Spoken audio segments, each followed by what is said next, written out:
Bom dia, queridos alunos. Estamos aqui para mais uma videoaula, dando sequência aos nossos estudos domiciliares. E hoje o nosso assunto é a continuação do estudo da classe gramatical verbos. Hoje nós veremos mais informações a respeito dessa classe, que é de fundamental importância dentro da nossa língua portuguesa. Iniciemos aqui com esses exemplos. Observem atentamente. Ele encontrou seus cúmplices. A mulher entregará a carta amanhã. Como estavam velhos. Anoitecera já de todo. Observem estas palavras em vermelho. Entregou, entregará, estavam e anoitecera. Estas palavras pertencem à classe gramatical dos verbos. E o que é o verbo? O verbo é uma palavra de forma variável que exprime um acontecimento representado no tempo. Com destaque aqui para a forma variável. Por que o verbo é considerado uma forma variável? Porque ele aceita variações.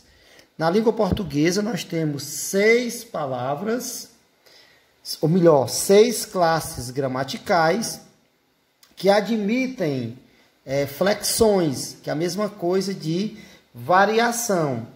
Tá? E essa variação ou essa flexão pode ser de gênero, que é masculino e feminino, número singular ou plural, pessoa, primeira, segunda ou terceira pessoa, voz, ativa, passiva e reflexiva, e o verbo é uma dessas classes gramaticais que mais apresenta flexões, como nós veremos no estudo, ok? O verbo e suas flexões. A primeira flexão que nós vamos ver do verbo é a flexão de número. Tá? No singular, aliás, as flexões de número podem ser singular ou plural. Isso significa dizer que o verbo pode estar no singular ou no plural, como nós vemos aqui. Eu estudo, tu estudas, ele estuda. Tá? Essas 3 formas verbais estão no singular, porque correspondem às 3 primeiras pessoas do singular, como já nós veremos a próxima flexão de pessoa. Estudamos, estudais e estudam estão no plural, porque correspondem às 3 pessoas do plural, que são especificamente o nós, o vós e o eles. Então, nós temos aqui, resumidamente, que o verbo ele se flexiona em número e pessoa. Em número singular e plural, em pessoa, primeira, segunda e terceira pessoa, com destaque aqui, que a primeira pessoa é aquela que fala. A segunda pessoa é o interlocutor com quem se fala. E a terceira pessoa é o assunto do qual nós estamos falando. Então, aqui nós temos as 3 primeiras pessoas do singular e as 3 pessoas do plural, ok? Só lembrando a você que quem sentir dificuldade é só ir na sequência. Eu, tu, ele. Primeira, segunda, terceira. Nós, vós, eles. Primeira, segunda, terceira do plural, ok? Prosseguindo aqui com as flexões do verbo, nós temos mais uma flexão, certo? Nós já vimos a de pessoa, já vimos a de número, e aqui nós estamos na terceira flexão, que é a flexão de modo. O modo indica a atitude de certeza, de dúvida ou de mando ou ordem, como queiram, da pessoa que fala em relação ao fato que ele enuncia. Ou seja, se a minha atitude é de exprimir uma certeza eu estou diante do modo indicativo, que é aquele que exprime uma ordem ou uma ação certa, positiva, quer em relação ao passado, ao presente ou ao futuro.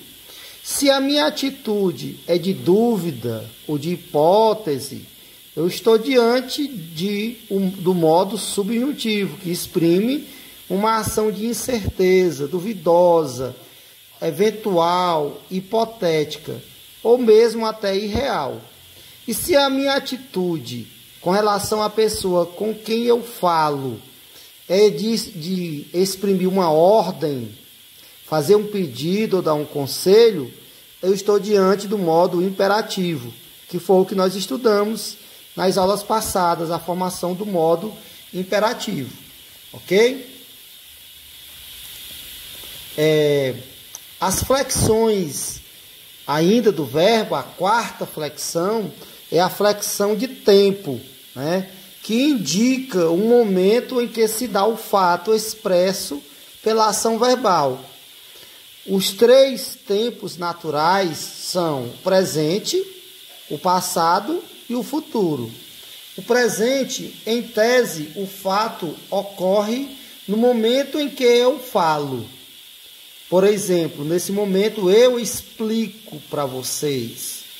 Sobre a aula passada, eu expliquei para vocês, é pretérito. Na nossa próxima aula, eu explicarei para vocês, será futuro, tá? Então, o verbo tem esses 3 tempos, presente, passado e futuro. Aqui temos um quadro resumo, tá? Das flexões do verbo com relação ao tempo, tá? Nós temos aqui o modo indicativo, que ele está dividido em presente, tá? Por exemplo, eu estudo o pretérito, que é passado, tem o imperfeito, estudava o perfeito, tem o perfeito simples e o perfeito composto. Estudei ou tenho estudado. E ainda tem o mais que é perfeito, simples e composto. Estudara ou tinha estudado, composto. E o futuro, por sua vez, nós temos o futuro do presente e o futuro do pretérito. O futuro do presente simples, estudarei, e o composto terei estudado. O do pretérito simples, estudaria, e o composto teria estudado.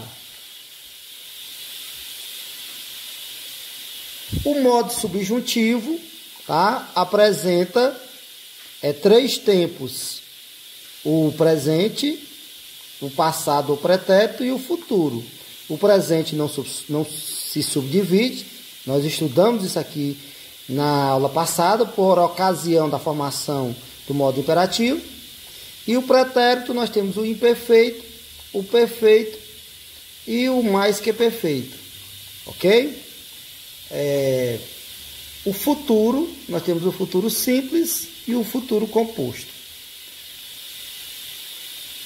O modo imperativo, nós temos o imperativo que vem do presente, né? Como nós vimos, estuda, estude, estudemos, estudai e estudem. Só lembrando aqui que no presente, do indicativo, eu estudo, tu estudas. Tirando o S, fica estuda. Que eu estude, que tu estudes, que ele estude, que nós estudemos. O estudai vem lá do presente do indicativo. Vocês lembram, né? Que o tu e o vós vem do presente do indicativo, sem a letra S. O você, o nós e o vocês vem do presente do subjuntivo tal e qual. Tá? Aí aqui, com relação às formas arrisotônicas, nós temos as formas risotônicas e as formas arrisotônicas. As formas risotônicas ocorrem ocorrem nas formas verbais, quando o acento tônico, que é aquela pronúncia com mais força, com mais intensidade, recai no radical. Por exemplo, qual é o radical de ando? É ande, né? Então, qual é a sílaba mais forte? É o an ou é o dó? Você não pronuncia andó, você pronuncia ando. Então, a sílaba an, que é a sílaba tônica, se encontra no radical. Então, quando isso acontece, a forma verbal é risotônica. E quando a sílaba tônica recai fora do radical, ou seja, em outras palavras, né, o acento tônico recai na terminação, ou seja, não é no radical, é fora do radical. Por exemplo, andamos, a sílaba tônica de andamos aqui é o A, no dá. E o A não faz mais parte do radical, porque o radical é só até o D. Andemos, a sílaba tônica aqui é o DE, mas só o E faz parte do radical. O E já é desinência modo temporal, como nós veremos mais na frente. Ok? Então, resumindo, nós temos duas formas. A risotônica, quando a sílaba tônica recai no radical, e a forma risotônica, quando a sílaba tônica, que é aquela sílaba pronunciada com mais força, está em parte fora do radical. Os verbos estão classificados quanto à flexão em 4 tipos, tá? Eles podem ser regulares, irregulares, defectivos e abundantes, ok? Os regulares são aqueles que mantêm o radical sem alteração, como por exemplo o verbo cantar. O verbo cantar ele é regular porque ele apresenta o radical cante, desde o presente do subjuntivo até o modo imperativo. Já os verbos irregulares, eles sofrem alguma alteração no seu radical, mudando um paradigma, um modelo de conjugação. Então, como por exemplo, nós temos aqueles verbos que não mantêm o radical, tá? Vai haver mudanças no radical. Então, os verbos defectivos são aqueles que não possuem determinadas formas, só existem numa ou noutra conjugação, tá? E os verbos abundantes, o próprio nome está dizendo, abundante vem de abundância, né? Eles possuem 2 ou mais formas equivalentes. Essa classificação aqui será motivo da nossa próxima aula, porque é um pouco mais complexa, a gente precisa detalhar os paradigmas dos regulares, as formas irregulares, os defectivos e os abundantes. Então, na próxima aula, nós teremos mais detalhes sobre essa classificação do verbo. Ainda sobre a classificação do verbo, quanto à função deles, eles podem ser auxiliares ou principais. Como nós vimos na locução verbal, eu vou ter sempre o auxiliar, que é sempre o primeiro verbo, e o principal, que é o segundo verbo. Os dois se complementam para transmitir a ação, tá? E nós temos ainda a conjugação do verbo. O verbo possui 3 conjugações. A primeira conjugação, a segunda e a terceira.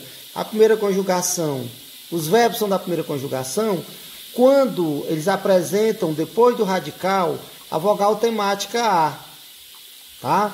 Da segunda conjugação, quando após o radical eles apresentam a vogal temática E. E da terceira conjugação, quando depois do radical eles apresentam a vogal temática I. Os tempos dos verbos, eles podem ser tempos simples, como nós temos o presente do indicativo. Aproveito para dizer que aqui, esse verbo aqui, cantar, vender e partir, são exemplos de verbos regulares. Observe que o radical se mantém o mesmo, não muda. O que vai mudar são as desinências que serão estudo nosso futuramente, ok?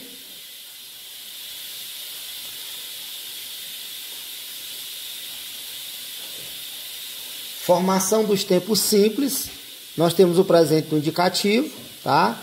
Aqui com o seu radical e suas desinências, respectiva desinência. Que é desinência, professor?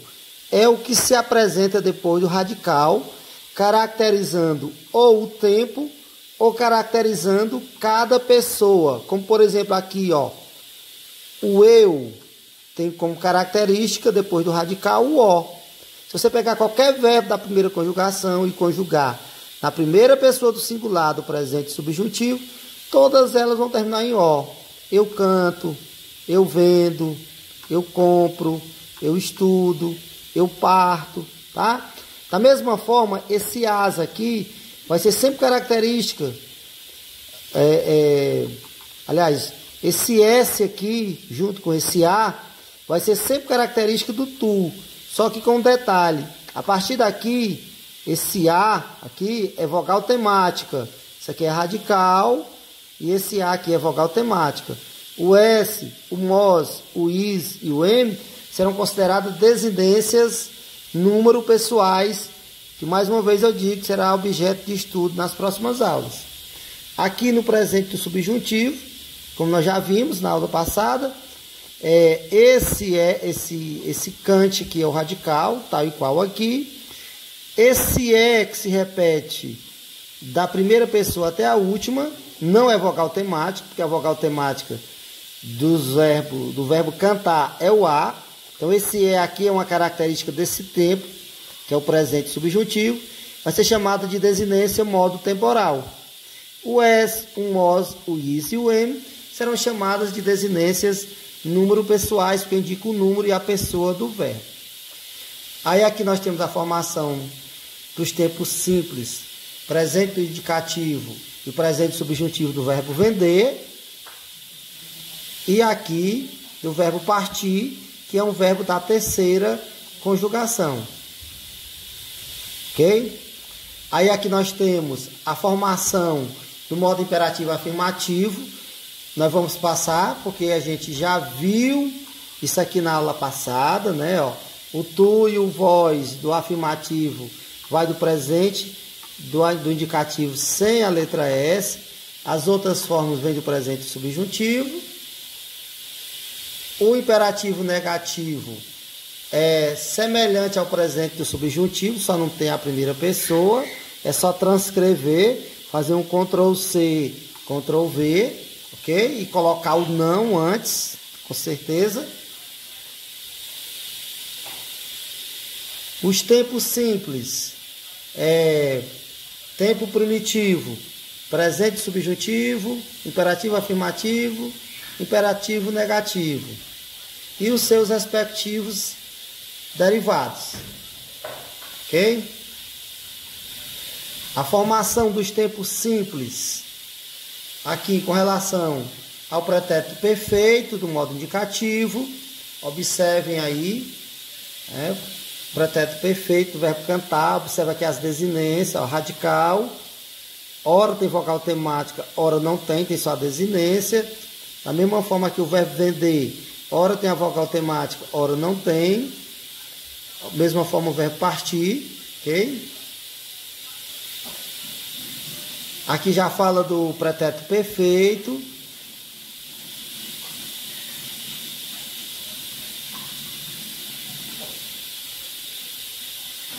A correlação do pretérito perfeito com o futuro do subjuntivo.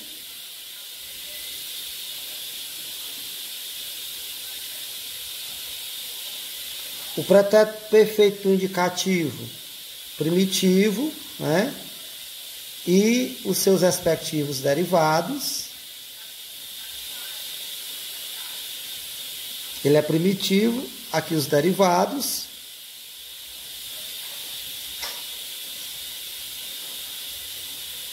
O infinitivo impessoal do verbo canta é cantar, do verbo vende é vender, do parte é partir. E o futuro do presente do indicativo.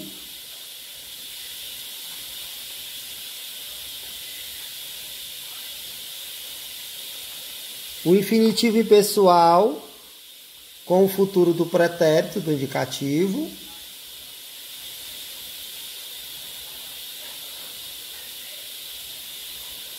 E o infinitivo impessoal com o infinitivo pessoal.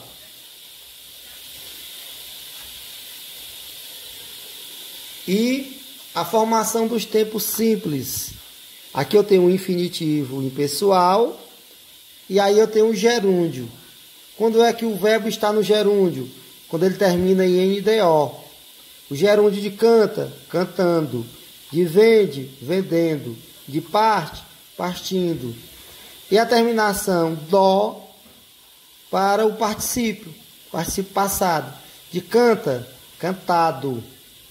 De vende, vendido. De parte, partido.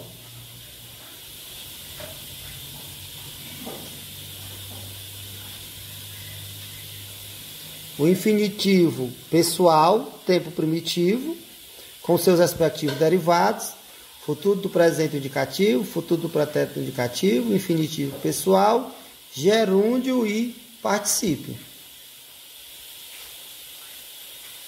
A formação dos tempos simples, infinitivo impessoal do verbo cantar da primeira conjugação, com o pretérito imperfeito do indicativo.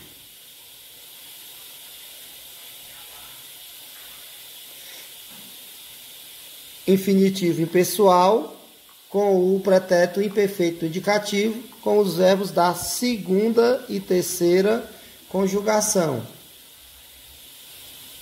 Ok? Bom, queridos alunos, encerramos aqui mais uma videoaula. Aguardem que logo, logo nós estaremos online, tirando todas as dúvidas que com certeza vão surgir. Mas não se preocupe, nós estaremos juntos para facilitar o que estiver ocorrido aí de dúvida.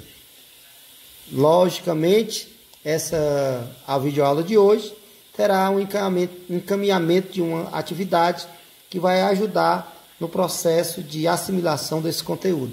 Muito obrigado pela atenção e até a próxima.